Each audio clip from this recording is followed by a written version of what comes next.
Yeah, we have something to give you over here, AJ.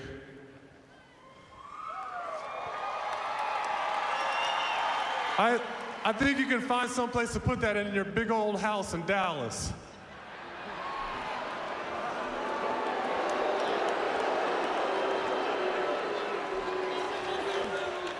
That's a bad word around here, Avery.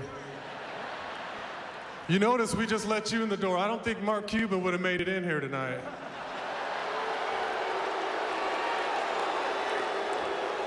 I think if Mark Cuban was here, he might be hanging up there by himself.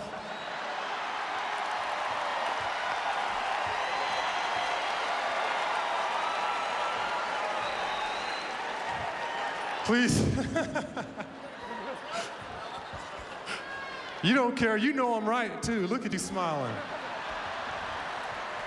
You know it's the truth. Go on ahead, Pop. It's your turn.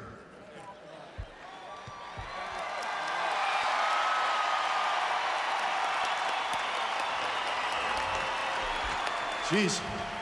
AJ, honestly, we didn't bring you here to get fired. Sean, we want you to turn in all that film before you leave, so that's not on there. Well, pick and roll, pick and roll. Pop, we got to pick and roll. That's what he told me.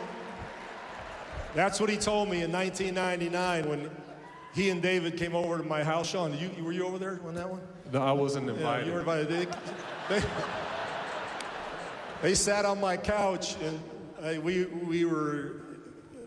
had a losing record after about 15 games, and everybody's going crazy, and so we did what Avery said, and we ended up winning a championship in '99. So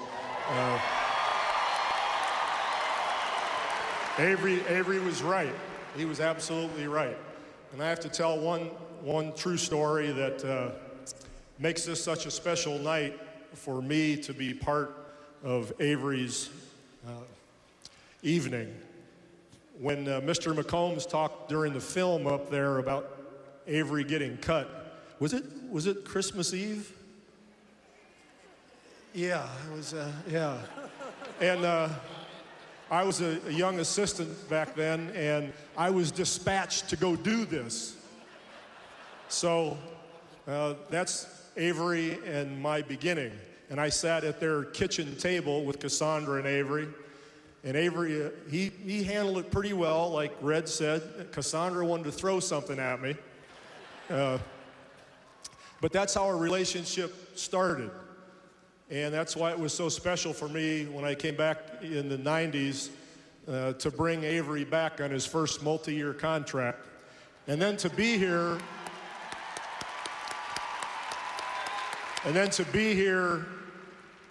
and be part of him being so honored tonight and having his jersey retired is like a full circle.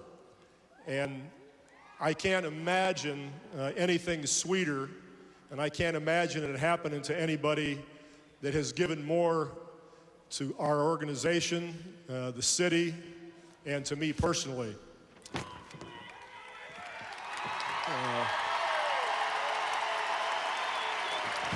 Any parent out there that has a child in sport would want them to understand all the things that are special about somebody like Avery.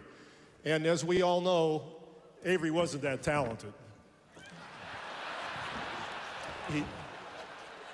He's like the only NBA player in history that went left every time, and nobody ever figured it out.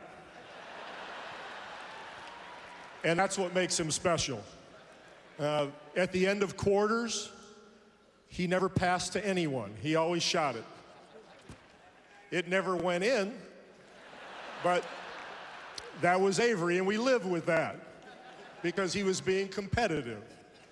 But as time rolled along, we knew that he was, as Peter said, the boss man. And to this day, his competitiveness, his willingness to do what needs to be done to win, doesn't matter about him. It's never about that. It's about his teammates and what has to happen to win. And our kids these days sometimes don't understand that because they see all the fluff and all the stuff on ESPN and the dunks and all that. Avery was about doing things for his team.